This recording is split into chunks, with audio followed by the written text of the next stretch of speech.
지금 미국의 부통령은 이제 마이크 펜스라고 하는 사람입니다. 이 마이크 펜스 부통령이 최근에 한 강연에서 자신의 간증을 전해서 많은 분들에게 큰 감동을 주었다고 합니다. 이 마이크 펜스 부통령은 미국 댈러스 제일침례교회의 연례행사입니다. 자유기념주일에 강사로 나온 것입니다. 그곳에서 여러분 이런 말을 한 것이죠. 미국의 기반은 자유이고 그 자유의 기반은 신앙입니다. 그런 말을 하면서 그 강연 말미에 한 목사님의 편지를 소개한 것입니다. 이 1977년에 켄터키 주에 있는 윌모어 에즈베리 신학대학원에는 매년 크리스찬 뮤직 페스티벌이 벌어졌다 그럽니다. 그런데 1977년을 마지막으로 더 이상 이 크리스찬 뮤직 페스티벌을 열지 않기로 결정을 한 것인데요. 그때 이 편지를 보낸 목사님과 사모님이 계속해서 이 페스티벌을 진행하라는 부르심을 받게 된 것입니다. 그래서 1년 동안 여러 가지 후원이라든지 행사를 준비하면서 열심히 준비해서 1978년도에 이 행사를 개최하게 된 것입니다.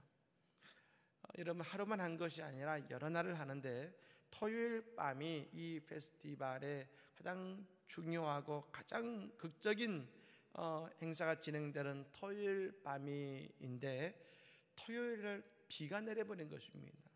폭우가 내린 것입니다. 지금같이 말입니다. 오랜 시간 준비했던 목사님과 사모님은 무척이나 실망하셨다 그럽니다. 그리고 그 페스티벌은 망했다라고 여겨졌는데요. 목사님은 편지에서 이런 고백을 합니다. 당시에 저는 몰랐습니다. 바로 그날 밤 미래의 미국 부통령이 될 분이 그의 삶을 예수 그리스도께 바치기로 했다는 사실을요. 저는 눈물 없이 이 편지를 쓸 수가 없습니다. 펜스 부통령은 그 비가 내리는 그 토요일 밤에 그 비탈진 언덕에서 빗속에서 페스티벌 하는 여러분 그 찬양에 있는 그 언덕에 있는 가운데 처음으로 하나님께서 세상을 이처럼 사랑하사 독생자를 주셨다는 주님의 음성을 이 펜스 부통령이 듣습니다. 그리고 그 빛 속에 찬양하는 캠프장 아래로 내려간 것입니다. 모두 다 망했다고, 모두가 실패했다고 여겨지는 바로 그 시간에 또 한 명의 크리스찬이, 아니 미국을 이끌어갈 또 한 명의 크리스찬이 그 빛 가운데 모두가 망했고 모두가 안 됐다고 여겨지는 바로 그 시간에 태어나고 있었던 것입니다. 그렇습니다. 우리가 지금 대면하고 있는 온갖 어려운 상황과 시간들이 있습니다. 하지만 우리는 이 시간 꿈을 꿔야 되는 것입니다. 하나님께서 미래를 위해 지금 이 시간 우리는 알지 못하지만 놀라운 일을 이루어가고 계시다는 믿음과 꿈을 꿔야 되는 것입니다. 여러분 이 아침에 이 주님의 놀라운 은혜의 역사가 우리 모두에게 체험되어지고 고백되어지기를 예수님으로 간절히 축복합니다. 아멘. 톰 라이트라고 하는 옥스퍼드 대학교의 신학자가 있습니다. 이 톰 라이트라는 신학자가 하나님과 팬데믹이라고 하는 소책자를 최근에 여러분 발간했었는데요. 그 속에 마틴 루터의 영성 상담 편지를 소개하고 있습니다. 마틴 루터가 활동하던 1520년과 30년 사이에 저 비텐베르크 지역 인근에 여러분 이 독일 지역에 많은 전염병이 돌았습니다. 여러분 우리가 아는 것처럼 초대교회 로마 교회가 있던 그 시대에도 전염병이 돌았었습니다만, 종교개혁자들이 활동했던 그 시기에도 여러분 이 전염병이 돌아서 많은 사람들이 죽거나 이런 고통을 당했습니다. 그때 이 루터가 썼던 편지가 사람들에게 지금도 회자가 되고 있습니다만, 그 편지에는 이런 의미의 말이 써 있었습니다.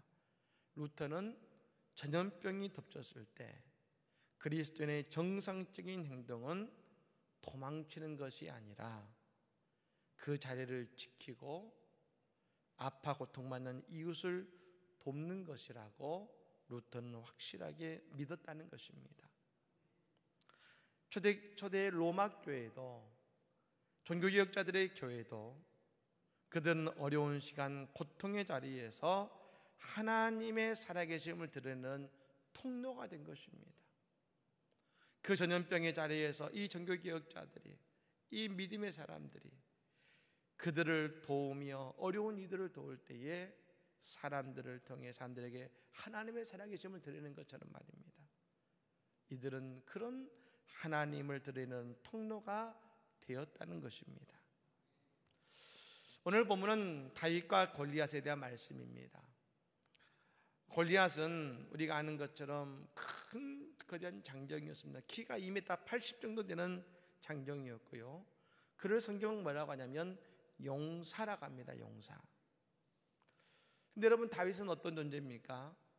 전쟁에도 참여할 수 없는 아직 어린 소년일 따름인 것입니다. 여러분, 이 골리앗은 용사라겠습니다만 이 골리앗은 사자와 같은 존재였습니다. 여러분, 이런 말이 있습니다. 사자는 토끼를 잡을 때도 최선을 다한다. 이것이 여러분 한자성어로 물경소사라고 합니다만, 여러분 이 골리앗은 다윗에게 다가갈 때 조그만 소년이 오니까 그냥 어리다고 작다고 그냥 다가간 것이 아니었습니다. 방패든 사람들을 앞에 세우고, 그리고 자신의 칼과 창을 들 소년들을 데리고 말입니다, 다윗에게로 다가간 것입니다. 즉 골리앗은 다윗이 어리다고 대충 싸우는 그런 존재가 아니었습니다. 그러니 그를 용사라고 부를 수 있었던 것입니다. 그런 용사가 말입니다, 다윗과 싸웁니다. 그런데 그 결과는 다윗의 승리였습니다. 아무리 골리앗이 대단해도 하나님께서 다윗의 손을 붙드시니 다윗은 승리하게 된 것입니다. 그렇습니다. 하나님께서 누구의 손을 붙들어 주시느냐가 중요한 것입니다. 하나님께서 오늘 누구와 함께 하시느냐가 중요한 것입니다. 여러분, 우리가 다윗의 축복을 누리길 원하십니까? 하나님께서 우리의 손을 붙들어 주시고 하나님께서 이 시간 우리와 동행하시는 이가 있기를 간절히 축복합니다. 그럴 때 우리는 골리앗도 이기는 것입니다. 근데 여러분, 우리는 여기서 한 가지 질문을 하게 됩니다. 그렇다면 어린 아이라도 믿음이 좋으면 그냥 그 믿음으로 골리앗 앞에 나가면 다 이기는가 하는 것입니다. 근데 여러분, 우리가 때때로 믿음을 가지고 했던 일들 가운데 우리가 승리하지 못할 때도 많이 있지 않습니까? 그래서 번번이 실패하게 되고 좌절이 올 때가 많습니다. 나는 분명히 믿음으로 있는데, 믿음으로 발걸음을 내딛었는데 왜 그럴까? 그리고 우리는 늘 이렇게 말합니다. 내 믿음이 연약해서야. 예, 우리의 믿음이 약해서일 수 있습니다. 여러분, 사울왕 이전에 이 엘리 제사장이 이스라엘을 다스릴 때 홈리와 비느하스, 그 엘리 제사장의 두 아들이 아버지를 대신해서 이스라엘을 다스리고 제사장의 직을 감당했을 때가 있었습니다. 그때 여러분이 블레셋과 전쟁을 해야 되는데 전세가 불리합니다. 그러자 이 홈리와 비느하스가 생각합니다. 그래, 이 전세를 바꾸기 위해서 여호와의 법궤를 가져오면 사기가 충천해서 우리가 승리할 거야. 그래서 여러분, 법궤를 가지고 전장에 나타납니다. 그때 온 이스라엘이 큰 소리로 외치며 땅이 울렸다고 성경은 말합니다. 이스라엘 군인들은 다 믿었습니다. 이제 법궤가 왔으니까 우리는 전쟁에서 승리할 거야 라고 믿었습니다. 그런데 그들은 전쟁에서 크게 패하고 말았고 심지어 법궤까지 블레셋에 빼앗겨 버렸습니다. 우리는 여기서 이것이 단순한 믿음의 문제만이 아니라는 것을 알게 되는 것입니다. 특히 여러분, 오늘 본문에 보면 우리는 한 가지 발견하게 되는 것이 있습니다. 41절부터 오늘 49절까지 본문을 읽었습니다만, 그곳에서 계속해서 골리앗을 언급하는데요, 이 사무엘상의 저자는 그걸 이렇게 기록하고 있습니다. 블레셋 사람이라고 합니다.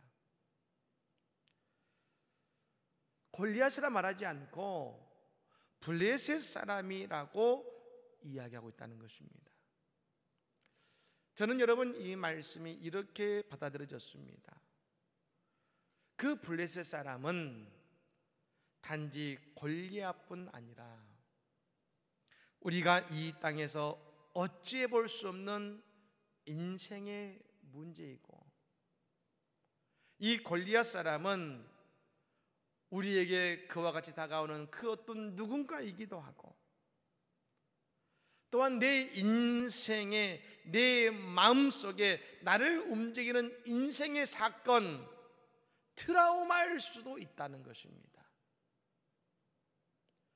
즉, 우리가 어찌해 볼 수 없는 이런 모든 것들이 블레셋 사람으로 볼 수 있다는 것입니다. 사랑하는 여러분, 오늘 우리의 블레셋 사람은 누구입니까?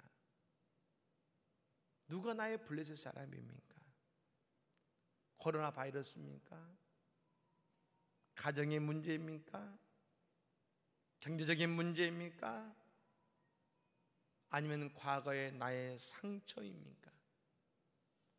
오늘 다윗이 그 블레셋 사람을 이긴 것처럼 말입니다. 우리는 반드시 우리의 블레셋 사람을 이길 줄로 믿습니다. 즉 여러분, 오늘의 말씀은 그러므로 그냥 믿음이 좋아서 다윗이 골리앗 앞에 선 것이 아니라는 것입니다. 그가 이 골리앗 앞에 선 것은 그의 믿음과 더불어서 분명한 목적이 있었다는 것입니다. 그 목적이 무엇일까? 오늘 보면 46절과 47절의 말씀인데요, 우리가 한번 같이 한번 읽으면 좋겠습니다. 같이 한번 본문의 말씀을 읽겠습니다. 46절입니다. 오늘 여호와께서 너를 내 손에 넘기시리니 내가 나를 쳐서 내 목을 베고 블레셋 군대의 시체를 오늘 공중의 새와 땅의 들짐승에게 주어 온 땅으로 이스라엘의 하나님이 계신 줄 알게 하겠고, 또 여호와의 구원하심이 칼과 창에 있지 아니함을 이 무리에게 알게 하리라. 전쟁은 여호와께 속한 것인즉 그가 너희를 우리 손에 넘기시리라. 아멘. 다윗이 오늘 목적을 가지고 골리앗 앞에 섰는데요, 첫 번째는 이것입니다.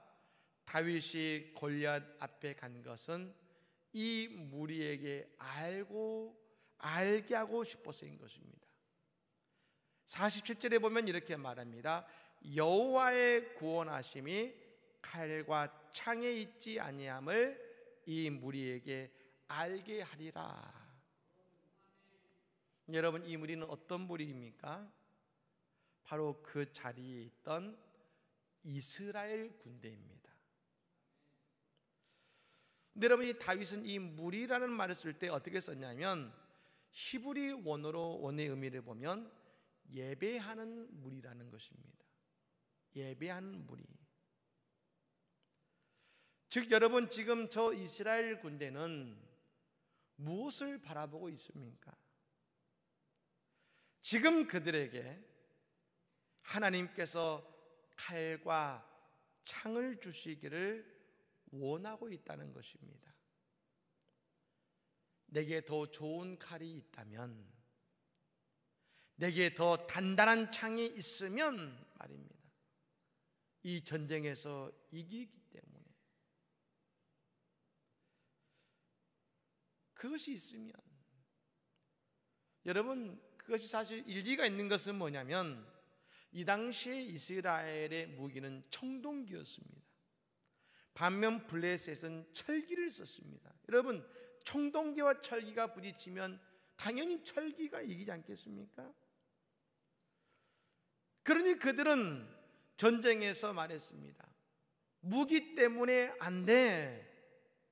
더 좋은 무기가 있어야 이길 수 있어. 이렇게 생각하고 두려워하고 있다는 것입니다. 여러분, 현실적으로 맞는 이야기일 것입니다. 하지만 다윗은 말합니다. 이 무리, 예비하는 무리, 지금 하나님께서 이 전쟁을 승리케 해 주시라고 예배하고 난 이후에, 하나님께서 승리를 주신다고 예배한 이후에 말입니다, 하나님이 아니라 칼과 창만을 바라보고 있다는 것입니다. 여러분, 전쟁의 목적은 전쟁에서 승리하는 것이고 블레셋을 이기는 것입니다. 좋은 칼과 단단한 창을 가지는 것이 아닙니다. 우리도 마찬가지입니다. 우리도 지금 내 인생에 문제가 있습니다. 그것을 어떻게 해결해 왔습니까? 늘 우리는 돈만 있으면, 돈만 가지면 된다고 여겼습니다. 근데 우리는 늘 다람쥐 쳇바퀴를 돌듯이 늘 똑같은 문제 앞에 당면하지 않습니까? 늘 똑같은 문제 앞에 우리는 고통받지 않습니까? 즉, 돈이 중요한 것이 아니라, 내 환경이, 여건이 중요한 것이 아니라, 우리의 인생의 전쟁에서 승리하는 것이 중요합니다. 근데 여러분, 그 전쟁은 누구의 손에 있다겠습니까? 여러분 따라 볼까요? 여호와께 속한 것인즉 믿으십니까? 그 문제의 해결은 하나님께 속한 것입니다. 여러분, 그래서 말입니다, 우리에게 칼과 창을 주십시오가 아닙니다. 예배하는 우리에게 저 문제를 우리의 손에 주시옵소서, 우리는 기도해야 되는 것입니다. 여러분, 그럴 때에 우리는 문제에 끌려다니는 인생이 아니라 우리가 그 문제를 푸는 자가 되는 것입니다. 하나님께서 모세의 손에 지팡이를 주셨습니다. 하나님의 지팡이를 주셨습니다. 그 지팡이가 능력이 아니라, 지팡이를 통해 모세가 하나님을 드러내고 바로에게 끌려다니는 인생이 아니라 그 일을 풀어가는 주도적인 인생이 되게 하신 것처럼 말입니다. 사랑하는 여러분, 오늘 우리는 예배자로 서 있습니다. 오늘의 예배를 통해서 하나님께서는 우리의 모든 병마와 문제와 풀리지 않는 일들을 오늘 해결케 하시고 그 문제를 풀어가시는 주님 은혜가 우리 모두에게 임할 줄로 믿습니다. 여러분, 두 번째는 이것이죠. 다윗은 그 자리에 나간 이유가 하나님께서 이스라엘에 계시고 이스라엘을 도우시는 하나님이심을 드러내기 위해 나간 것입니다. 우리의 관심은 내가는 지금 이 전쟁에서 이기느냐 지느냐의 마음을 두지만, 여러분, 다윗은 이 전쟁을 통해서 하나님께서 지금도 이스라엘의 하나님이시고 이스라엘을 돕는 분이시라는 것을 드러내고자 했다는 것입니다. 오늘 본문 46절의 말씀이 이렇게 말하지 않습니까? 오늘 여호와께서 너를 내 손에 넘기시리니 내가 너를 쳐서 내 목을 베고 블레셋 군대의 시체를 오늘 공중의 새와 땅의 들짐승에게 주어 온 땅으로 이스라엘의 하나님이 계신 줄을 알게 하겠고, 다윗의 목적은 분명합니다. 하나님께서 이스라엘에 계신다. 하나님께서 함께 하신다. 그것을 세상 속에 드러내고자 하는 것입니다. 전쟁은 여호와께 속한 것인지 하겠습니다. 여러분, 이 말씀은 이기고 지는 것은 중요한 것이 아니라 하나님은 그 일을 통해 하나님의 살아계심과 하나님께서 이스라엘을 너무나도 사랑하고 계신다는 것을 드러내기를 원하신다는 것입니다. 여러분, 십자가를 보면 말입니다, 세상의 눈으로 보면 그건 실패요, 절망이요, 탄식일 것입니다. 하지만 모두 십자가를 보면 십자가를 통해 하나님의 사랑이 얼마나 큰지, 하나님의 사랑을 이 땅에 드러내시는 은혜의 통로가 되게 하시지 않았습니까? 마찬가지로 하나님께서는 이 전쟁을 통해서, 다윗을 통해서 하나님은 여전히 이스라엘을 사랑하고 계시고 여전히 이스라엘의 하나님이시라는 것을 드러내길 원하신다는 것입니다. 여러분, 그래서 왜 그리스도인은 위기가 기회가 되는가? 그것은 고난 속에서 살아계신 하나님을 만나고 우리가 잊고 있었지만, 나는 힘도 없고 어렵지만 그런 나를 안고 그런 나를 지금도 업고 가시는 예수님을 발견하셨기 때문에 그런 것입니다. 저는 그래서 믿습니다. 지금 이 코로나 바이러스의 상황 속에서, 이 물난리 속에서 하나님께서는 오히려 이 세상의 창조주 하나님을 드러내시길 원하신다고 믿습니다. 여러분, 이와 여대 최재천 교수는 지금 이 모든 상황이 인간의 활동의 결과라고 말합니다.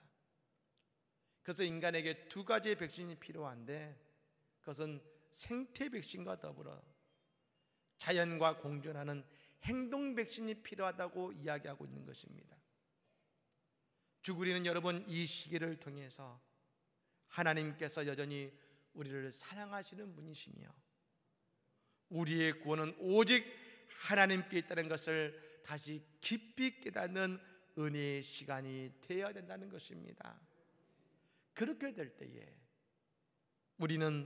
우리가 도저히 어찌해 볼 수 없는 이 모든 환경과 문제의 골리앗들을 우리는 하나님의 능력으로 이기고 우리는 승리할 줄로 믿습니다. 독일 여러분 중동부의 상업도시인 라이프치히라고 하는 곳이 있습니다. 그 도시의 한 가운데에 성 니콜라이 교회가 있습니다. 여러분, 이 교회는 예전에 동독과 서독으로 나눠지지 않습니까? 지금 통일되었습니다만 동독에 속해 있는 교회였는데요, 이 교회가 1982년부터 매주 월요일 오후 5시면 평화 통일을 위한 기도회를 열기 시작한 것입니다. 그렇게 무려 7년을 이 교회가 기도를 지속했습니다. 처음 기도를 시작할 때는 몇 명 모이지 않았습니다. 근데 여러분, 7년이 지나고 1989년 10월 9일에는 7만 명의 사람이 평화통일 기도회에 동참해서 기도했습니다. 그리고 일주일 뒤인 10월 16일에 평화통일기도회가 평화시위가 있었는데요, 전 동독에 12만 명이 이 기도회와 평화시위에 참여하면서 그 손에 촛불을 들고 그곳에서 기도하기 시작한 것입니다. 그 이전까지 동독에서 늘 시위가 나면 돌멩이와 몽둥이가 있었습니다. 근데 여러분, 그 자리에 모두 다 무릎 꿇고 촛불을 들고 다 같이 하나님께 기도한 것입니다. 여러분, 그리고 3주 뒤에 베를린의 장벽이 무너진 것을 믿으시기를 바랍니다. 후에 동독의 관리가 이런 고백을 했습니다. 그날 우리는 시위를 진압하기 위해 모든 계획을 수립했다. 단 촛불과 기도를 제외하고. 저 동독의 사람들이 잃어버린 하나님을 기억하고 함께 기도의 자리에 나아갔을 때 그들 가운데 하나님이 드러나기 시작했을 때 그 땅에 통일이 온 것처럼 말입니다. 오늘 우리의 그 어떤 문제도 내 인생에 예수가 드러나고 하나님이 드러나기 시작하게 될 때에 우리의 모든 문제는 오히려 하나님의 축복의 기로 바뀌어지고 우리의 인생의 골리앗은 분명하게 무너지게 될 줄로 믿습니다. 여러분, 오늘 우리는 끊임없이 수많은 골리앗 앞에 서 있는 것 같습니다. 블레셋 사람이 서 있는 것 같습니다. 용사와 같습니다. 하지만 우리는 하나님과 함께 그리고 주님의 손과 더불어 나아가면 우리는 승리할 것입니다. 이겨낼 것입니다. 회복될 것입니다. 오늘 다윗의 축복과 승리가 오늘 우리의 축복과 승리가 되기를 예수님으로 간절히 축복합니다. 아멘.